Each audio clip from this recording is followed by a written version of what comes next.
Solve the equation ಅಂತ ಹೇಳಿದ್ರೆ X ಕಂಡಿಡೀರಿ ಅಂತ ಹೇಳಿ ಇಂಡೈರೆಕ್ಟಾಗಿ ಕೇಳ್ತಾರೆ. ಸರಿನಾ? ಸುಮ್ಮನೆ ತಕ್ಷಣಕ್ಕೆ ಇವಾಗ ನನಗೇನು ತಿಳಿತಾ ಇದೆಯೋ ಅದನ್ನು ಬರಿತಾ ಇದ್ದೇನೆ. ಉತ್ತರ ಹೇಗೆ ಬರಬೇಕು ಹೇಗೆ ಬರುತ್ತೆ ಅಂತ ಹೇಳಿ ಯೋಚನೆ ಮಾಡೋದಕ್ಕೆ ಹೋಗ್ತಾಯಿಲ್ಲ. ಗಿವನ್ ಬರೀರಿ ಅಷ್ಟೇ. ಏನು ಗಿವನ್ ಬರಿಬೋದು? ಎ ಹೇಳ್ಬೋದು 1 ಅಂಥೇಳಿ. ಕಾಮನ್ ಡಿಫ್ರೆನ್ಸ್ ಹೇಳ್ಬೋದು 4 - 1 3. ಮತ್ತಿನ್ನೇನು ಹೇಳ್ಬೋದು? ಎಸ್ ಎನ್ ಅಲ್ವಾ 287. ಸರಿನಾ? ಎನ ಎಸ್ ಎನ್ನ? ಎಸ್ ಎನ್ ಅಲ್ವಾ. ಮತ್ತು ಇವಾಗ ಏನು ಕಂಡುಹಿಡಬೇಕು? ಇಲ್ಲಿ ಲಾಸ್ಟ್ ಟರ್ಮ್ ಕಂಡುಹಿಡಬೇಕು, that is X. So this is unknown. ಸರಿನಾ? ಮತ್ತಿವಾಗ ವರ್ಕಿಂಗು ಯಾವ ಫಾರ್ಮ್ಲಿಂದ ಶುರು ಮಾಡ್ಬೋದು? ಏನು ಗೊತ್ತಿಲ್ಲ, ಹಾಗಾಗಿ ಏನು ಉಪಯೋಗಿಸೋಕ್ಕಲ್ಲ. ಎಸ್ ಎನ್ ವ್ಯಾಲ್ಯೂ ಗೊತ್ತಿದೆ. ಓಕೆ, ನನಗೆ ಇವಾಗ ಅರ್ಥ ಆಯಿತು. ಎಸ್ ಎನ್ನಿಂದ ಎನ್ ವ್ಯಾಲ್ಯೂ ಕಂಡುಹಿಡಿರಿ. ಎನ್ ವ್ಯಾಲ್ಯೂಯಿಂದ ನಿಮ್ಮ last term that is X ಕಂಡುಹಿಡಿತೀರಾ. ಇದು ನಿಮ್ಮ ಸೀಕ್ವೆನ್ಸ್ ಆಫ್ ಥಿಂಕಿಂಗ್. ಯಾವ ಫಾರ್ಮ್ನ ಉಪಯೋಗಿಸೋದು? S N is equal to n/2 2a plus n-1 into D ಅಲ್ವಾ. ಎಸ್ ಎನ್ ಏನಿದೆ? 287. ಏನು ಗೊತ್ತಿಲ್ಲ. 2 × 1 2ನೇ plus 3 times of n-1 D value substitute ಮಾಡ್ತಾಯಿದ್ದೀನಿ. ಇವಾಗ ಸ್ವಲ್ಪ ಸಿಂಪ್ಲಿಫೈ ಮಾಡೋಣ ಇದನ್ನು. 2 ಇಲ್ಲೆಲ್ಲ ಡಿವೈಡ್ ಮಾಡೋದಕ್ಕಲ್ಲ, ಇಲ್ಲಿ 3 ಇದೆ, ಇಲ್ಲಿ 2 ಇದೆ. ಸೊ 2 ಇಸ್ ನಾಟ್ ಕಾಮನ್ ಅಲ್ವಾ. ಸೊ ಹಾಗಾಗಿ ಡಿವೈಡ್ ಮಾಡೋದಕ್ಕಲ್ಲ, ಇದನ್ನು ಟ್ರಾನ್ಸ್ಪೋಸ್ ಮಾಡ್ತಾಯಿದ್ದೀನಿ. ಇದು 2, ಇದು 2 ವಿಚಿತ್ರವಾಗಿ ಕಾಣುತ್ತೆ ಅನಿಸುತ್ತೆ. ಸೊ 287 ಇಂಟು 2 ಮಲ್ಟಿಪ್ಲೈ ಮಾಡೋದಕ್ಕೆ ಹೋಗಬೇಡಿ. ಇದು ಬ್ರ್ಯಾಕೆಟ್ಸ್ ಓಪನ್ ಮಾಡ್ತು ಅಂತ ಹೇಳಿದ್ರೆ ಇದು 3n ಆಗುತ್ತೆ. Into n is 3n². ಇವೆಲ್ಲ ಕಲಿಬೇಕು. ಇದನ್ನು ನಾನು ಡಿವೈಡ್ ಬೈ 2 ಅಂತಲೇ ಬರಿತೀನಿ. ಹಾಂ, ಅದಾಯಿತು ಅಂದಮೇಲೆ ಇದು ಪ್ಲಸ್ -3 + 2 is -1n. ಸರಿನಾ? ಇದನ್ನೆಲ್ಲ ಸ್ವಲ್ಪ ರೀಅರೇಂಜ್ ಮಾಡ್ತು ಅಂತ ಹೇಳಿದ್ರೆ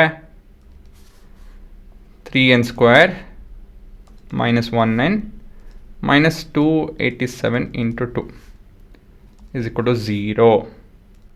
ಸರಿನಾ? ಮಲ್ಟಿಪ್ಲೈ ಡಿವೈಡ್, ಸರಿ, ಅಡಿಷನ್. ಮಲ್ಟಿಪ್ಲೈ ಮಾಡಿದಾಗ ಏನು ಬರಬೇಕು? 3 × 2 × 287 ಅಲ್ಲ ಹುಡುಗರ. ಆ್ಯಡ್ ಮಾಡಿದಾಗ -1. ಏನು ಉಪಯೋಗಿಸಿದ್ದೀವಿ ಇಲ್ಲಿ? ಹೌದು, ಸ್ಪ್ಲಿಟಿಂಗ್ ದ ಮಿಡಲ್ ಟರ್ಮ್ ಅಂತ ಹೇಳಿದ್ರೆ ನಮ್ಗೆ 2 ನಂಬರ್ ಬೇಕು, which multiplies to this and adds to this. ನೋಡಿ, ಇಲ್ಲೂ ಕೂಡ ನಾನು ಮಲ್ಟಿಪ್ಲೈ ಮಾಡ್ತಾಯಿಲ್ಲ. ಇದನ್ನು ಫ್ಯಾಕ್ಟರೈಸ್ ಮಾಡೋಣ. ಇವಾಗ ಇದು 3 2 ಆಲ್ರೆಡಿ ಇದೆ, ಅದು ಬಿಟ್ಟು ಇಲ್ಲಿ ಬರ್ಕೊಂಬಿಡೋಣ, ಸರಿಯಾಗುತ್ತೆ. ಇಲ್ಲಿ 3 2 ಅದಾಯಿತು ಅಂದಮೇಲೆ 287 7ಇಂದ ಡಿವೈಡ್ ಆಗುತ್ತೆ. 7 4 1 41 ನಿಮ್ಮ ಪ್ರೈಮ್ ನಂಬರ್. ಸೊ ಅಷ್ಟೇ. ಸೊ ಮಿಕ್ಕಿದ ನಂಬರು ಏನಾಗುತ್ತೆ?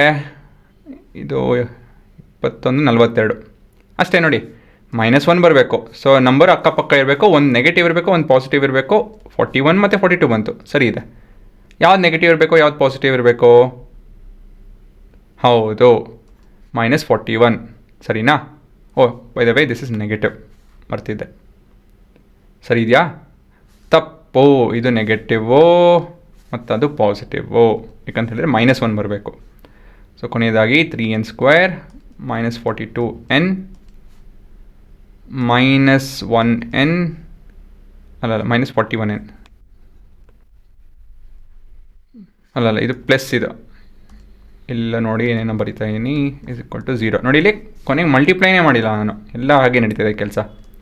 3n ಕಾಮನ್ ಇದೆ, 1n ಆಗುತ್ತಿದ್ದು -1n 14.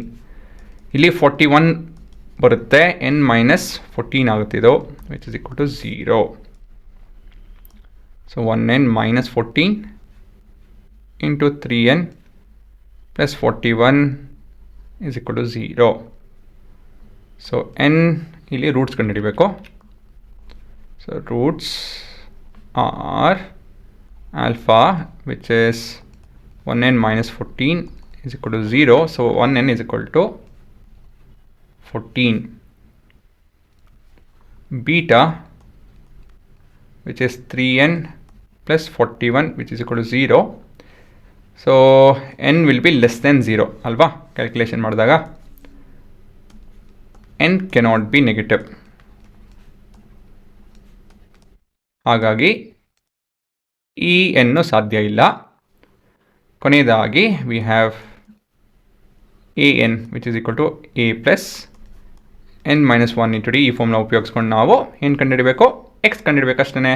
So X is equal to A which is 1 plus n which is 14 minus 1 that is 13 into common difference that is 3. So 39 40. So ಕೊನೆಯದಾಗಿ X is equal to 40. ಡಬ್ದಲ್ಲಿ ಹಾಕಿಡೋಣ, correction ಸುಲಭ ಆಗುತ್ತೆ. ಇದೇ ಉತ್ತರ ಅಷ್ಟೇ, ಗೊತ್ತಾಯ್ತಾ? ಸೊ ಈ ಥರದ್ರೆಲ್ಲ ನೀವು ಇಲ್ಲಿ ಬುದ್ಧಿವಂತಿಕೆ ಉಪಯೋಗಿಸ್ಬೇಕು.